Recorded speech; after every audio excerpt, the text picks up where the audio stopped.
Hello guys, another content na naman tayo ng fabrication ng control ngayong araw. Kaya tara, samahan nyo ako. Ay, hindi lang pala ako, kami pala. Ito nga pala yung ipapabricate natin control. Ang una natin ginagawa ay nililayout natin kung saan natin ilalagay yung mga accessories natin. So ginagrinder na nga pala to ni paring Jay. So kung mapapansin nyo may mga linya yan. Yung linya na yan nakasukat yan doon sa ilalagay nating accessories.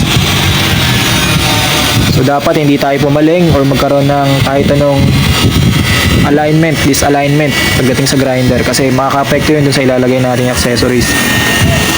Kaya kung makita nyo, dahan-dahan lang natin ginagrinder yan at ang sunod, binubutas natin tong control na to para doon naman ilagay yung mga accessories kagaya ng pilot light, push button or iba't ibang accessories.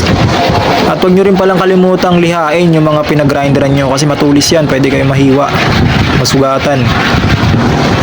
So ito na nga pala ang ikakabit pala natin dito yung ating multimeter device, no? Dito naman naka-indicate yung tatlong linya. Makikita nyo naman dito yung tatlong linya. Ayan. So ang tawag natin dito multimeter. So hindi pa yata kasya. So hindi natin pipilitin yan. Gagawa natin ng paraan. So ayan na. Ayok yan.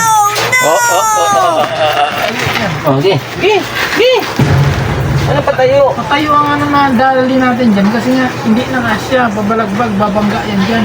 Hindi, kasya. Maliit lang eh. Kasya nga. Patayo, wow, tapos side D. Parang ayaw mo kasi maniwala, boy. Talaga. Oh. So, tingnan mo ha. Oh. Mahaba yan sir, babangga. Hindi. Anong bangga?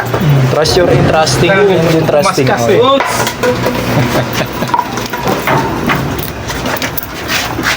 Okay. So guys, hanggang dito muna yung video natin. Mag-upload na lang ako para dun sa update natin kapag natapos na yung control. So, ang kulang na lang nun yung backplate natin or yung circuit na tinatawag. So, yun lang guys. Bye-bye.